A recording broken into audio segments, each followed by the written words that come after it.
Thomas Edison died in 1931. He was 84 years old. And when he died, the president of the United States, Herbert Hoover, decided that Edison was such a big deal that the whole country, the entire United States, needed a moment of mourning.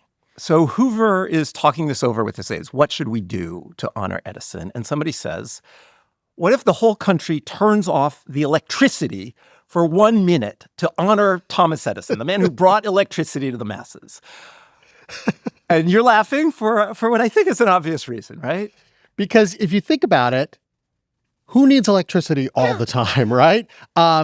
Everyone. Everybody. Yeah. Fire departments, hospitals, sanitation systems, they all need it every minute. They need this thing that Edison helped create, electric power. This thing that nobody had, a few decades before this, crucially, right? This itself is testament to Edison, right? This fact that if you turn off this new thing, electricity, for 1 minute, literally people will die. And Hoover actually puts out this official statement right after Edison dies, where he walks through this thought process that he and his aides have gone through. He writes, quote, "This demonstration of the dependence of the country upon electrical current for its life and health is in itself a monument to Mr. Edison's genius." In other words, we need him so much that if the electricity goes away for just a minute, people will die. Yes. And so Hoover decides, okay, we're not going to make everybody turn off the power. We're not going to cut the power. We'll do this more modest thing where it's like, if you want to, turn off the lights for 1 minute at 10 p.m. And a lot of the country does it. So I can imagine the nation sitting in the dark for 60 seconds, just waiting to turn the lights back on. And, you're thinking about how far the country, the United States of America, has come in Edison's lifetime. You can hear a fridge whirring in the background. Did not exist when Edison was born. Maybe the radio's playing softly. That wasn't around. And when the light comes back on, people could see cars in the streets, planes in the sky that didn't exist 50 years earlier. You could see the Empire State Building and the Chrysler Building. Yeah, both brand new at the time, as were skyscrapers in general, because you couldn't build a skyscraper if you didn't have electricity because nobody's going to walk, 100 stories up, right? Buildings were like 10 stories tall max before electric grids. When we look back, Edison's life was probably this moment in U.S. history where the most progress was made between the time he was born and the time he died. Technological progress. And if you look in such a compressed period of time, it is unimaginable how much life changed for people. Yes, and these were the people living at this point, right? If you were 80 years old, but even if you were 60 years old, your life was entirely different by 1930 than it had been when you were a small child. And, to be clear, Edison wasn't the cause of all of that. He didn't have anything to do with cars and planes. He didn't really invent the light bulb, in fact, though people thought he did. And there was this myth of Edison that was part of the story. But I think Edison really did do as much as anybody. He certainly did an incredible amount to use technology and business to bring about this incredible change in daily life for hundreds of millions of people. I'm Jacob Goldstein. And I'm Robert Smith. And this is Business History, a show about the history of business. That's why we call it Business History, because it's about the history of business. And today, we are starting on a 3-part series. Big. Pretty sure it's going to be 3. About Thomas Edison. Edison was this incredible figure in a lot of ways. He was an inventor, a tinkerer. He was like a grinder, workaholic, huge self-promoter, great entrepreneur. Invented the phonograph, built the first electric grid of any size to light up lower Manhattan, controlled essentially the entire American movie business.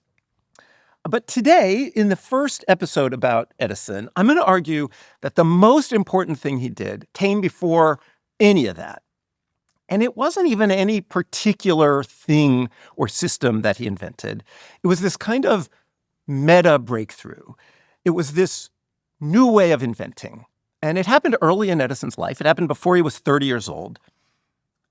He came up with a new way of inventing that industrialized invention, and that really created the template for the modern 20th century style of progress. That was his great breakthrough. Which we see even today. Even in today. internet, AI, everything. Everything.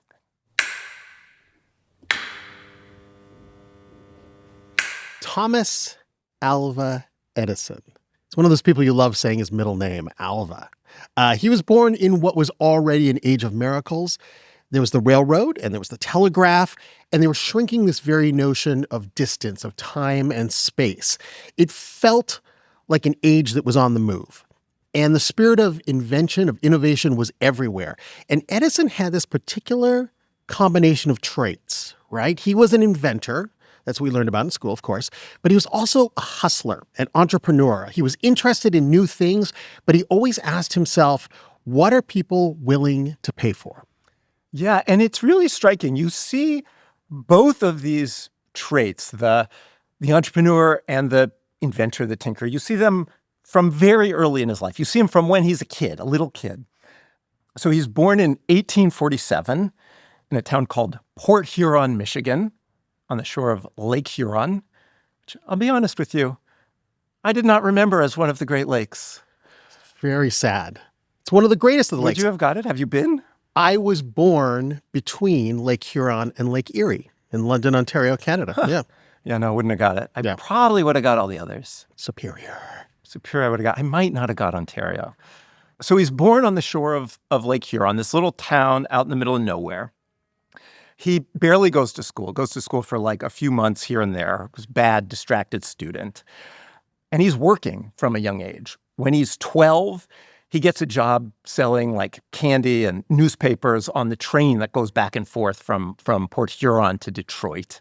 He's working the angles. He's hustling. There's this detail that I love, which is, when the train gets to Detroit, he gets a bunch of newspapers to sell on the way back to Port Huron. And if he has some unsold papers when he's almost back to the end of the line, while the train is still moving at the edge of town in Port Huron, there's this like sandbank or something. He throws the bundle of papers off the train into the sandbank. Then he jumps off the moving train after him and walks home selling the papers one by one. These days, we don't let 12-year-olds out by themselves. In the modern era, this guy's jumping off trains. Yeah. And like, obviously a bad idea, but in my heart, I kind of love it. Like in my 12-year-old boy heart, I it can see it in sounds the movie. awesome. Yeah. Yeah. So, he's out there selling newspapers on the train, off the train. And after a little while, he thinks, wait, I'm just like a chump. I'm out here working for the man. I could be selling my own papers. And so he buys a used printing press, puts it into some space on a baggage car on the train, and starts printing his own newspaper on the train. What is he reporting on? Like the guy in seat 13B, He's got a hot tip. It's not a lot of news. It's not news heavy. You might call it a newsletter, right? Yeah, okay. The Weekly Herald, Thomas A. Edison publisher. It's like one page. But apparently he's selling it. And making all the profits, yes. And keeping all the profits, right? Cutting out the middleman. So there's entrepreneur Edison. And like right next to entrepreneur Edison, in that same baggage car, you see Edison the inventor. Because next to the printing press, he sets up this little chemistry lab. So he's got like magnesium and potassium. He's like making things turn purple. Something. I'm imagining like things bubbling. I don't know. Yeah. There's one thing I do know, which is he has some phosphorus. Oh. And the reason I know he has phosphorus, is at some point the phosphorus like spills or whatever and starts a fire on the train. On the train car. Yeah, which is like, obviously that's going to happen. You have a teenage boy with like dangerous chemicals on the train. Of course, you're going to start a fire. And of course, if you do that, you're going to get fired, which is what happens to Edison. So he gets fired. And now comes this very Horatio Alger turn. And that is this. So not long before the fire and the firing, Edison has been hanging out at a train station.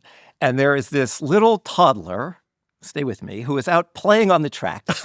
And a loose train car comes rolling at the toddler. And Edison sees it happening. And he goes and grabs the toddler and brings him to safety. This story is almost too perfect, right? You've Yes. runaway boxcar, Yes. a toddler on the tracks. Did Steven Spielberg write this? Apocryphal. The word you're looking for in the history game is apocryphal. Too good to be true. You would think so. Although I looked at this and thought about it and tried to figure out, is it true? And I think it is true. There is one recent biographer, this guy, Randall Strauss, who is like particularly skeptical of Edison's self-mythologizing, and he thinks it's true, and you can see letters between Edison and the kid's dad. So I think it is true. I think the world used to just be more wild, right? Like more dangerous. So yes, I think it's true. But at this moment, it is in fact helpful for Edison because the father of the child that Edison rescues runs the station, but also is a telegraph operator. And so when Edison gets fired, this grateful father teaches Edison to be a telegraph operator. This is the next phase of Edison's life, right?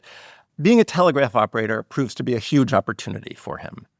But I want to say one thing first, because it's another big moment, and that is Edison, by the time he's 12 years old, is mostly deaf. Like, not entirely deaf. People can shout to him and he can hear. But the key quote he has later is, "I haven't heard a bird sing since I was 12 years old," which is poignant, especially for the guy who's going to, spoiler alert, invent the phonograph. But Edison said he didn't mind it. It helped him focus, helped him like tune out distractions. He was a very focused man. And there is this actually lovely detail, which is later in his life when he's like famous and going to lectures, in big halls. When he can't hear what the guy is saying, his assistant will tap on Edison's leg, will tap what the person is saying in Morse code.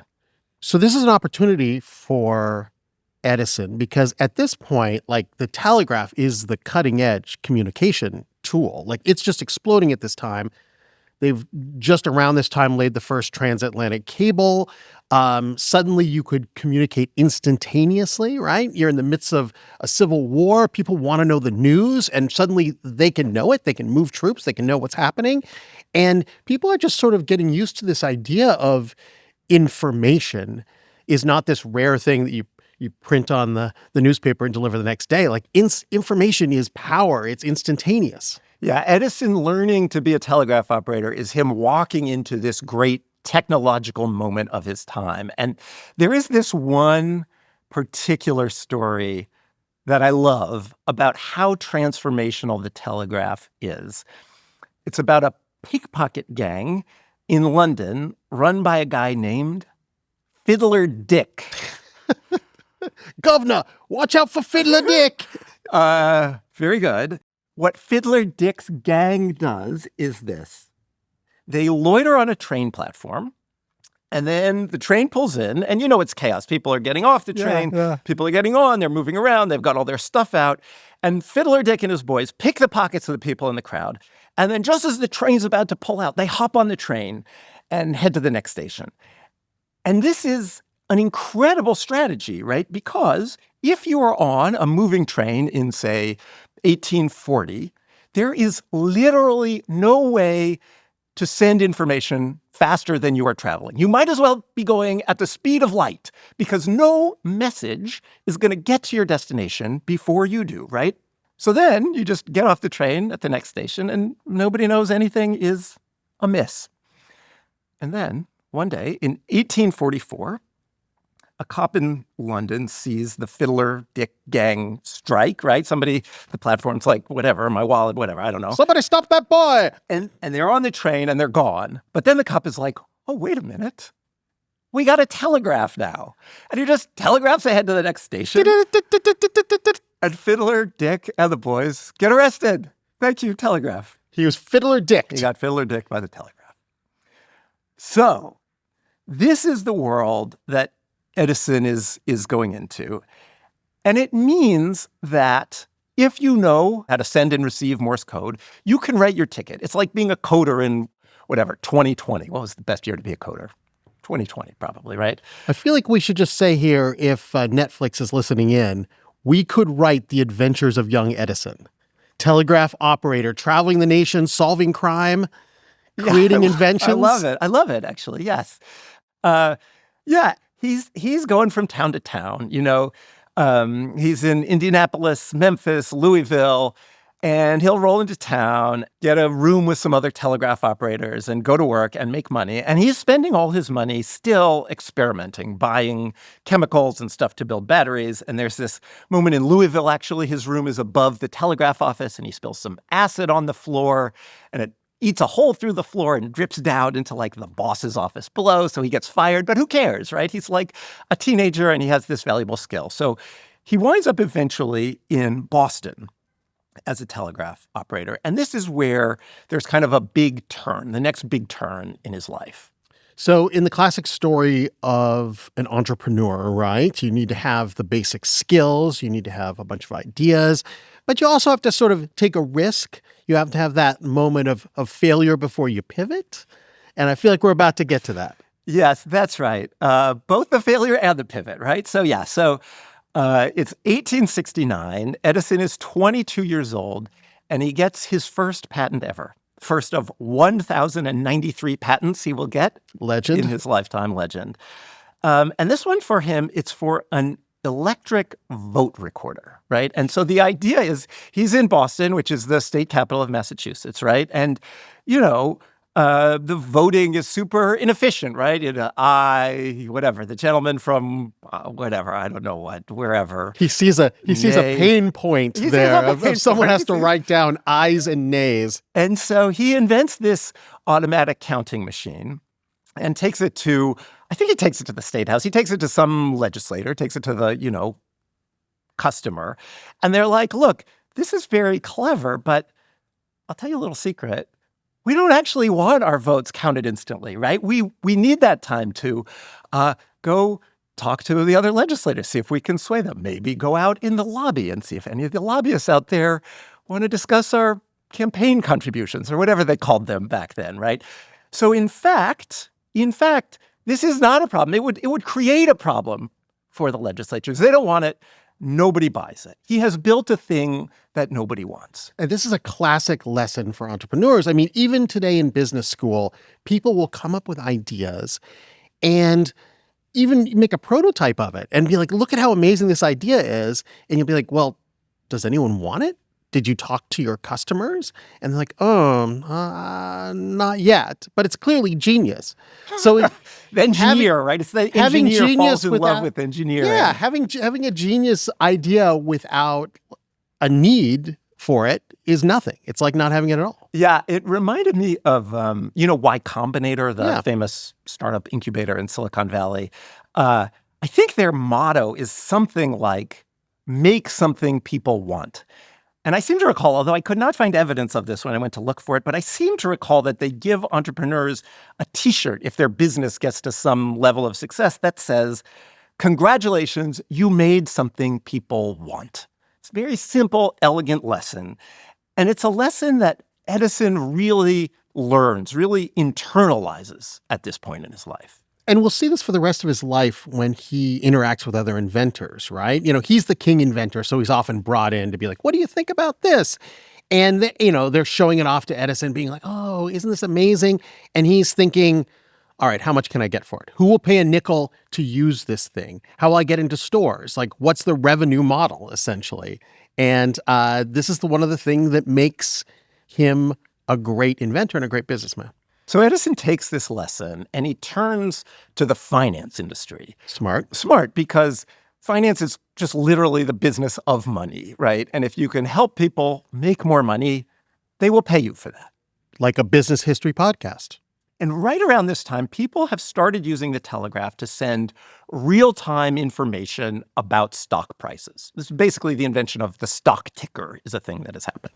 Which is powerful because if stocks are trading for a different price, let's just say in London, New York, Chicago, then that's this huge opportunity to buy cheap in one place and sell expensive in another place, this arbitrage opportunity. And having that information means you can spot those opportunities. Exactly. And if you can improve that a little bit, if you can make it faster or clearer or whatever, people will make more money. We saw this even into the 21st century when people were building crazy, dedicated fiber optic lines and satellite towers and wild things to move price information faster.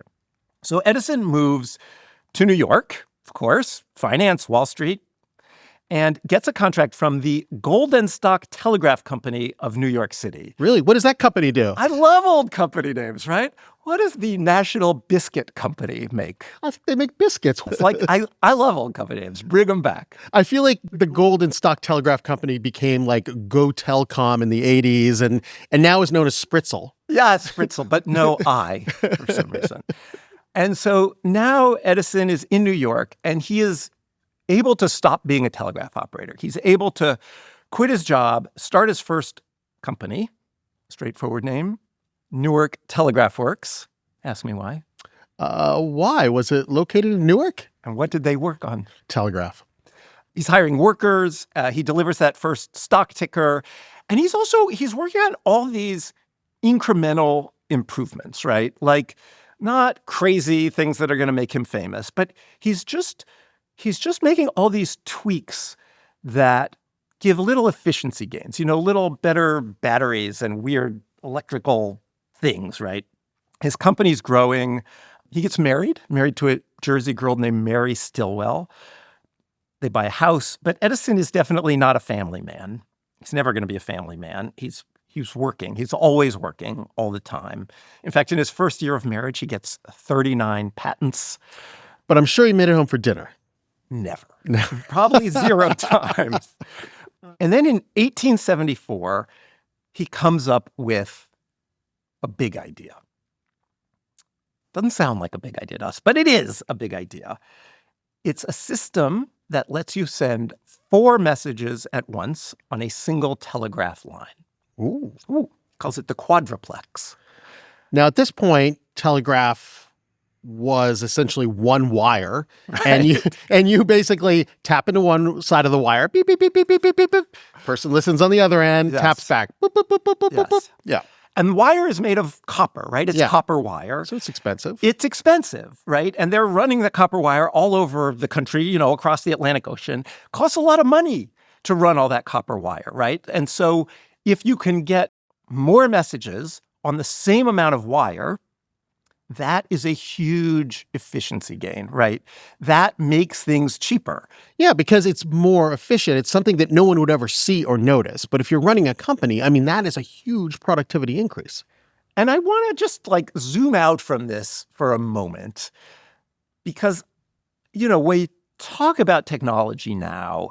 We talk about amazing things, and maybe it's scary like AI or whatever, but it's kind of exciting and dramatic.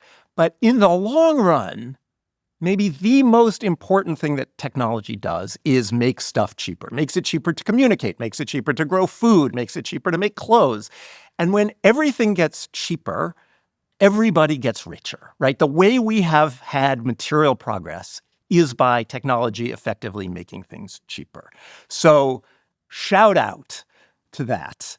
And that is what Edison is doing here. He is making the most important communications technology of its day cheaper. So he's on a roll. He's got dozens of inventions at this point. He's been tweaking. He's finally got something that people are going to pay money for. He's got a family, right? But he's not yet this world-changing inventor because there's one last piece of the puzzle any entrepreneur needs, and that is scale. He needs money. He needs so much money, there's a special name for it. Capital. Yeah, I love needs that. capital. I don't know, at what point does money become capital? I know you could say it's the structure of it, is it? But I feel like nobody calls $100,000 money, right? That's not. That is investment capital, yes. Yeah. He, in fact, at one point writes to the head of Western Union. Western Union is the big telegraph company. He's doing a lot of work for them. He writes to the head of Western Union, quote, I need 10, 9, 8, 7, 6, 5, 4, 3, or $2,000. Anyone you would like to advance. He's actually writing this to the. It's funny. It's good. It's charming. Yeah. He had this kind of homespun charm people talked about. He was from the Midwest. He had that Midwestern charm. Is that a thing? I think it is. Yeah. For Edison, it is. Dressed in kind of country clothes, even when he was famous. So he's writing this to the head of Western Union, this big executive, William Orton. And in fact, Orton advances Edison $5,000. And then they start to properly negotiate over Edison's big idea, over the quadruplex. Edison wants $25,000 plus royalties. Orton, controls Western Union, can kind of do whatever he wants. So he's sort of, I think, playing games with Edison, stalling. He goes off to the Midwest for Christmas break. And Edison has to kind of wait around, right? Has to wait for his big capital infusion. And one day, as this is happening, into Edison's little Newark, New Jersey workshop walks Jay Gould. Jay Gould, legendary. He was a railroad magnate, a big financial speculator. I won't call him an investor. I'm calling him a speculator. Yeah. He was a classic robber baron. But more than that, there was this whole robber barons, they called them, right? Everybody, thought, oh, they're stealing all our money. They're manipulating the markets. But even the robber barons hated Jay Gould. He was a robber baron's robber baron. Now, I will say I've toured his mansion recently up on the Hudson River, and the tour guides say he was misunderstood. He was actually a really great guy, but we'll do a future episode. I bet it's a nice mansion. It's a very nice mansion, yes. Yeah, even at the time, right? Even at the time, he was like the villain. He was always trying to corner the market, like take all the gold contracts. Yeah, he tried to corner gold. Yeah, stuff like that. Yeah. Some economists have argued that he was hated because he went against big company interests. And in fact, things got cheaper because of him. But we will look at this in a future show. The robber baron who was in it for the little guy. He was going to give that mansion to the poor someday. To be continued. He walks in, this famous guy, walks into Edison's little shop. And Gould actually, among other things, controls the Atlantic and Pacific Telegraph Company, a rival to Western Union. Jay Gould has heard about the quadruplex. And if you're Edison, it is great news when Jay Gould walks in the door, right? It's like that scene in Bugs Bunny when Bugs Bunny looks at a guy and the whole guy is just a big bag with a dollar sign on it, right? Big bag of money. Because if Western Union is all you have, if the head of Western Union is jerking around and going off for Christmas break and not giving you any money, you don't have any leverage, right? You basically have to just take what they offer. But now there are multiple buyers for what you're selling. Now there are multiple buyers for your quadruplex, and you have leverage. And so the very next day, Edison goes to Gould's mansion on Fifth Avenue in Manhattan, goes down to Gould's office in the basement. And Edison actually wrote about this exchange later. Edison wrote, here's what he wrote, quote, "Gould started in at once and asked me how much I wanted. I said, make me an offer. Then he said, I'll give you $30,000. And I said, I'll sell any interest I may have for that money, which was somewhat more than I thought I could get." Great negotiating lesson. Always let the other guy say the number first. Because, right? If it's more than you wanted, you just say yes. You just say yes. Thank you. Yeah. Pleasure doing business with you. So then, of course, Edison gets the money. Gould actually sells a yacht and gives Edison the money from the yacht. Lovely robber baron detail. And then, of course, Western Union sues Gould over ownership of the quadruplex. The lawsuit goes on forever. Edison's inventions are going to end up tied up in lawsuits again and again, right? It's an intellectual property story. But Edison doesn't care this time because he's got his money. What does he do with it? He does the most important thing he's ever going to do in his life. I knew it. He does the thing that is going to transform the very nature of invention. Itself in the world. And what that thing is he moves to the country. He moves to this little failed housing development out in the middle of nowhere in New Jersey called Menlo Park, next to the railroad between New Jersey and Philadelphia. So it's early 1876 by this point. Edison is 29 years old. He's got two kids who he calls Dot and Dash. Oh, it's so nice, yeah. Yeah, very sweet. Although it's not like he hangs out with them. What he actually loves is the telegraph. His family moves into this big house that used to be the sales office for this failed housing development in Menlo Park. Some of his workers move into some of the other empty houses. And then on top of this little hill, not far from the train station, I think you can see Manhattan from the top of the hill, not sure. On top of this little hill, he builds the thing, the main thing that is like the manifestation of his big idea. It's a lab. It's a lab for him and his employees where they're going to work. And he says, in this building, he is going to come up with, quote, a minor invention every 10 days and a big thing every 6 months or so. It's amazing because if you would ask most people at this time, if you ask most people today, they would say invention is one of those things that, comes from God or the greater spirit, the eureka moment, and everyone's story is like, oh, I was out walking when it suddenly came to me fully formed. Like this is the myth of invention. And maybe it happens sometimes this way. But for Thomas Edison to say, yeah, we got a schedule here, we got a calendar, like invent, invent, invent. It's taking away the magic, right? It's taking it from this kind of romantic world to the industrial world. And you didn't maybe know if it was possible, but it ended up being possible. So what he builds there is a long 2-story wood building, 100 feet long, 25 feet wide, painted white. People say it looks like a schoolhouse or a church without a steeple. And on the ground floor, there's a machine shop. Upstairs, there's a lab. Eventually, people will call this the Invention Factory, which is a perfect name for it. But right now, nobody calls it anything, right? Because nobody outside the telegraph industry has even heard of Thomas Edison. He's just some guy moving out to the middle of nowhere. I've seen a replica of this lab in Michigan, outside Detroit, in Henry Ford's museum. He so admired Thomas Edison that he rebuilt the laboratory down to like the test tubes and the little bits of wire on the wall. Apparently, so my tour guide told me, when Edison saw it, he's like, it's an exact replica, except it's so clean. It was like perfectly clean. But there's a million little things and screws and connectors and all sorts of fabrics and that sort of thing, in case Thomas Edison or his people at this point had an idea. They didn't have to go to Manhattan to pick up a button. Yeah, that's it. Or a part or anything, right? Yeah. The core thing this place does is it makes Edison's inventing process frictionless, right? Anytime he thinks of something, he has right there standing next to him, skilled machinists and electricians and like all the parts and machines and chemicals and whatever you can think of. This is the breakthrough. Yeah, there's this great quote about this from this guy, Paul Israel, who he wrote a biography about Edison. He spent decades editing the Edison papers at Rutgers. He's like a deep Edison scholar. And the quote is that the lab in Menlo Park, quote, showed that invention itself could be an industrial process. So like this is the great era of industrialization in America, and Edison is industrializing invention. He's gone from Thomas Edison, young Morse code operator, to Thomas Edison, inventor, to Thomas Edison, Incorporated. He's the guy who runs the factory that makes inventions.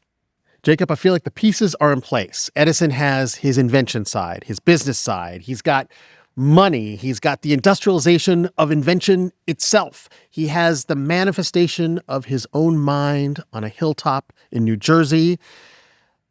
And yet, no mention of the light bulb or any of these things that like every elementary school student knows about Thomas Edison. It's coming. Okay. It's coming. Though it comes in an indirect way. It comes in a really interesting way, and that is this. So right around the time Edison moves to Menlo Park, there is, in fact, this historic breakthrough, but it doesn't come from Edison. It doesn't come from his lab on the hill. It comes from another inventor who's based in Boston, and this invention is granted as patent 174465, and it's called improvement in telegraphy. Yawn. Wait for it. The inventor says, my present invention consists of a vibratory or undulatory current of electricity in contradistinction to a merely intermittent or postulator current.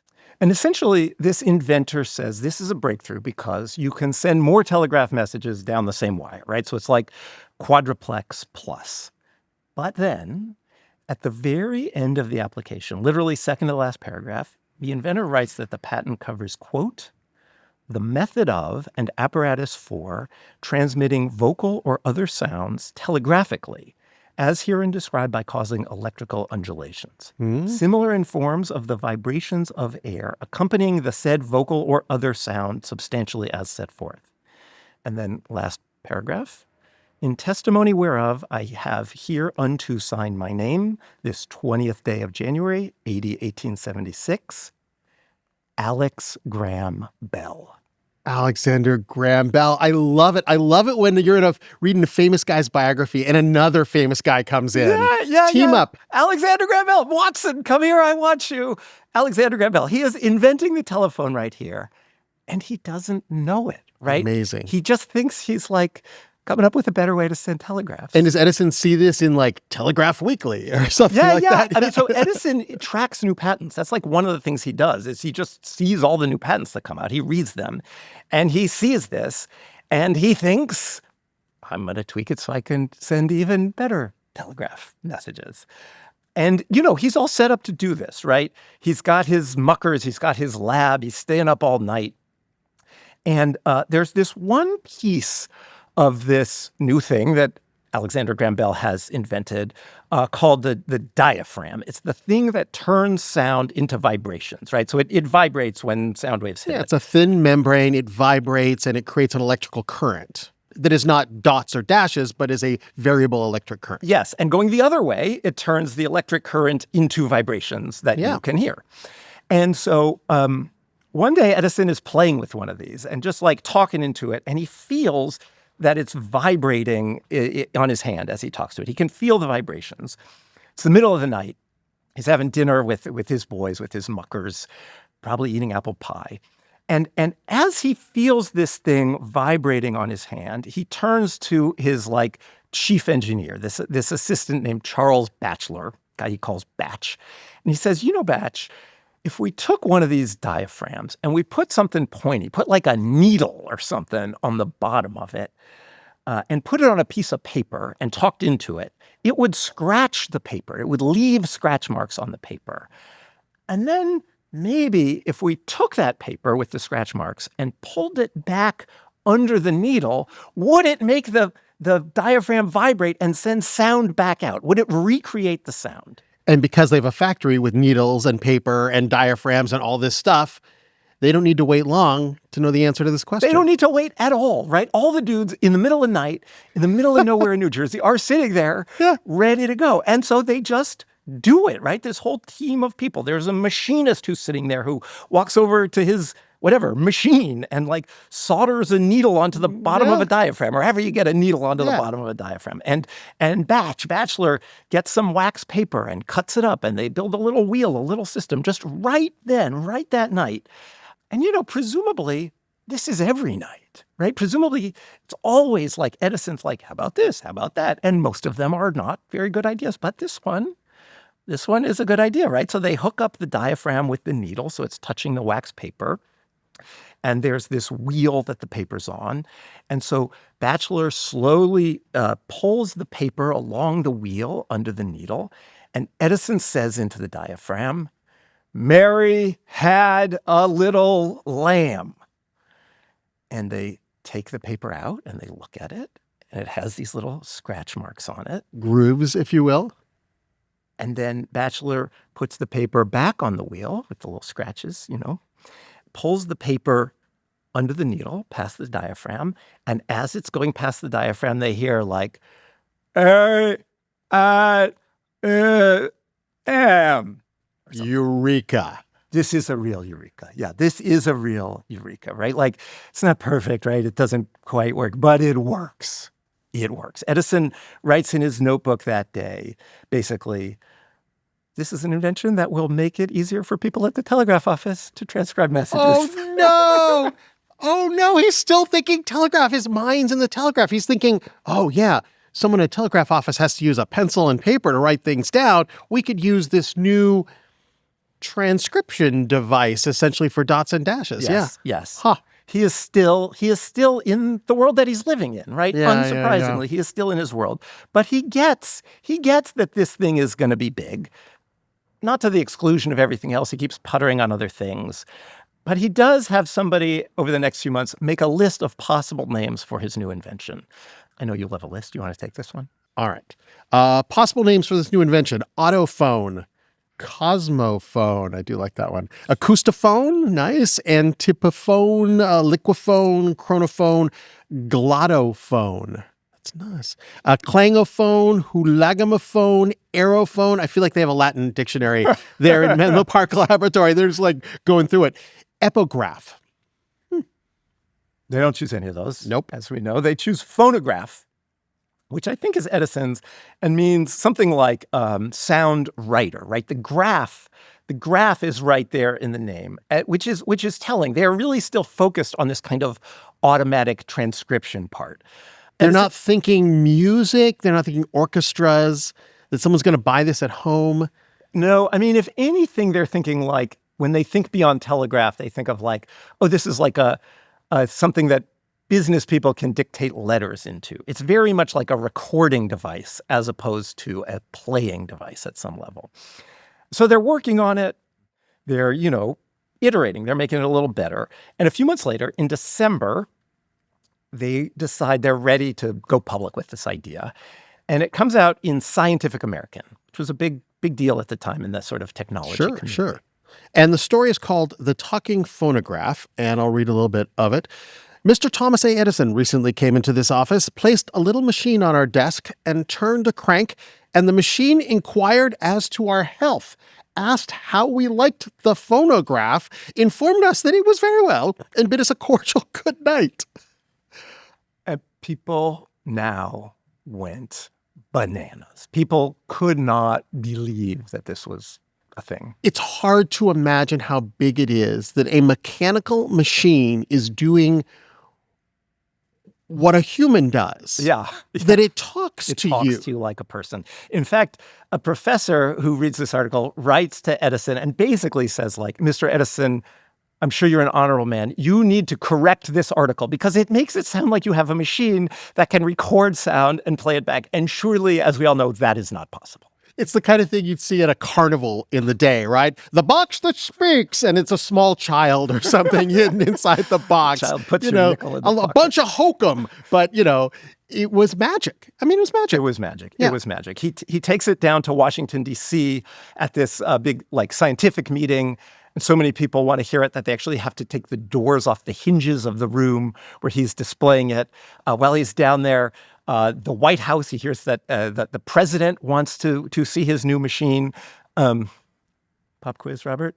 Who was the president in 1877, 78? Garfield?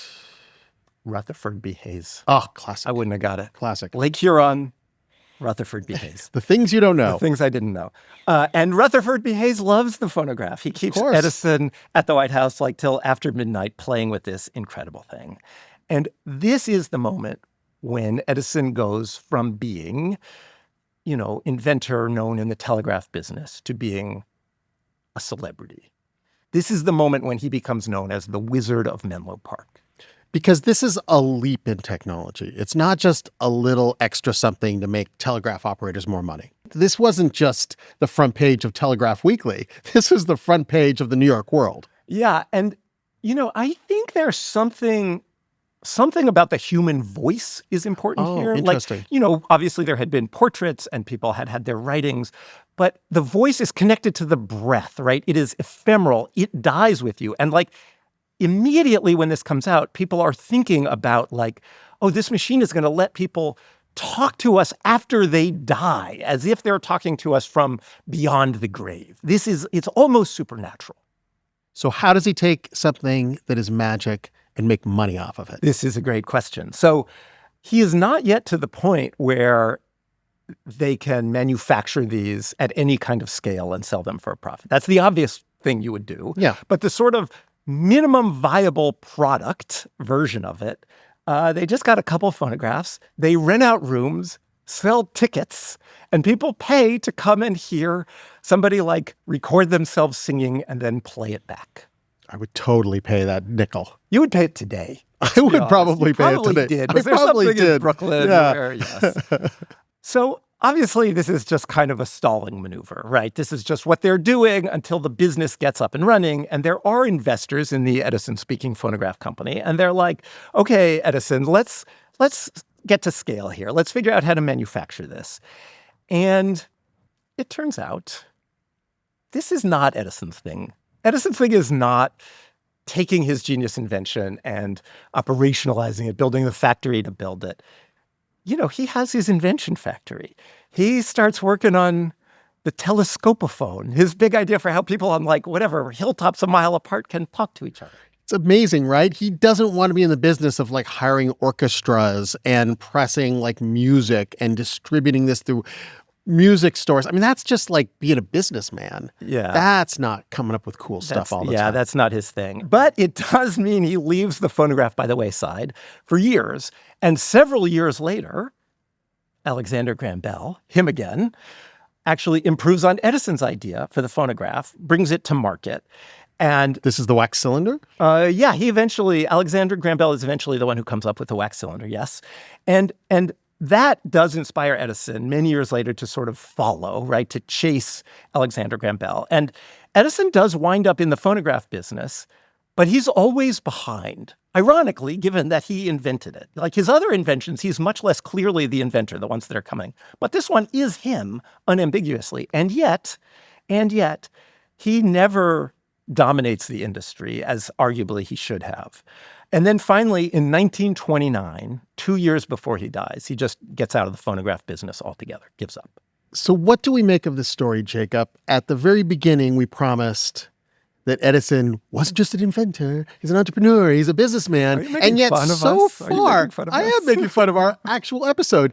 But so far, he doesn't seem to be squeezing every last dime. He doesn't seem to have that ruthless businessman in him. Yeah, no, that's true. You definitely would not call him a profit maximizer, right? He sort of reminds me of this type of founder you see with startups now, where they're brilliant and driven, and they create this very innovative company and get it going. And then like a year or two in, somebody from the, venture capital firm takes him into a back room and gray hair. Yeah, the gray hair comes in. Listen, we love you. You've done a great job getting this company off the ground. But now it's time to bring in, I'm not going to call it a grown-up, but it's bring in somebody who's more into operations, right? Edison is kind of like that founder. He could have been the greatest telegraph operator in the world. He could have been the greatest telegraph maximizer in the world. He could have been the phonograph magnate and run orchestras around the country and recorded them and sold them all, the first David Geffen. And maybe he knows himself well enough to know that he has a lot of different interests, right? He's almost like, I wouldn't say scatterbrained because that seems like an insult. It's like things are just coming constantly into his head, At one moment, he's showing a phonograph to the President of the United States, but as he's showing the phonograph, he's probably thinking, what if you had a giant tube on top of a mountain that you could yell at other mountains with other tubes? And Rutherford B. Hayes is like, what? What are you talking about? I just want to see the phonograph. Yeah. You've already done the thing, right? But that was an actual thing he wanted to do, right? Yeah. If he had been this sort of more narrow-minded profit maximizer, he probably would have got stuck at like a sort of local maximum, right? Like if he didn't stop at the octuplex, maybe he would have stopped at the phonograph and be like, I'm famous. I'm the phonograph guy. I'm going to be the phonograph king now. But this is clearly not what Edison had set out to do, right? He had set out to create an invention factory, a place where he can chase his curiosity, a place where he has all the equipment he needs, and he has this team, and a place, crucially, where he can keep coming up with big ideas one after another. And he is going to succeed at that. Yeah, inventing the phonograph for most people would have been the big thing. But one great product is fine. But transforming a whole system, right? Transformative technology, the kind of technology that makes everything change, that's what's about to come. We should thank Thomas Edison for his scatterbrained nature. Yeah, and for his ambition, right? Yes. His ambition was not to be the phonograph king. It was to invent greater and greater things. And really interestingly, like his whole life, he keeps thinking the next thing I invent is gonna be even bigger. He keeps thinking that even to the point where he's wrong, right? Because that's just who he is. He keeps trying to invent bigger and better things. Next time on Business History, Thomas Alva Edison, age 30 or so. He's still so young. That's crazy. It's like the Beatles. Yeah, gets bored with the phonograph and builds the first big electric grid in the history of the world. He also falls too in love with his own ideas and winds up losing the essential fight over how electric power will work.